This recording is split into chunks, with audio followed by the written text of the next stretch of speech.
আজকে ছিল morning duty, পুরো আকাশ বাতাস সবাইকে সাক্ষী রেখে পায়ে হেঁটে হেঁটে আমি ডিউটি যাচ্ছিলাম।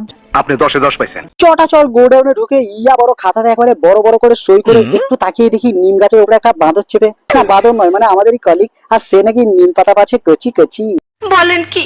এমনি আপনি নিম পাতা পারছে না বস, নিমের টক খাবে না, নিম তেতো খাবে, নিম তেতো। ফুলগুলো এত সুন্দর সুন্দর ফুটেছিল কি বলবো। আর এদিকে গোডাউন ফাঁকা, তাই একটা ড্রাইভারের টোটোটাকে জোর জবরদস্তি চালিয়ে আমি আর আমার বন্ধু বনবন করে ঘুরছিলাম।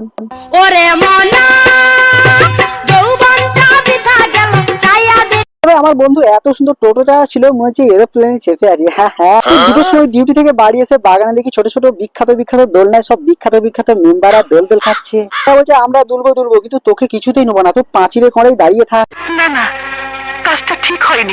এরকম করে বাচ্চাদের কাণ্ড কারখানা দেখতে আমার দারুণ লাগে। বাড়িতে এসে দেখি ইফতার সময় তো এগিয়ে আসছে, তাই মা একটা ছোলার ভালো রকম ডিশ বানাচ্ছে, যেটা খেতে হবে মারাত্মক লেভেলের টেস্ট। বাস সত্যি কথা বলতে এক মাসের ইফতারটা কিন্তু আমার দারুণ লাগে, আর প্রতিদিন ভ্যারাইটিস ভ্যারাইটিস আইটেমও বাড়িতে হতেই থাকে। বিকেল দিকে যখন পুকুর ঘাটে দাঁতন করছিলাম, তখন দেখি ওই দোলনাগুলোতে মানুষ চেপেছে, তো তাই ছাগল বাচ্চাটা বলছে তোরা যখন চেপেছিস আমার তো অধিকার আছে, আমি তো চাপই।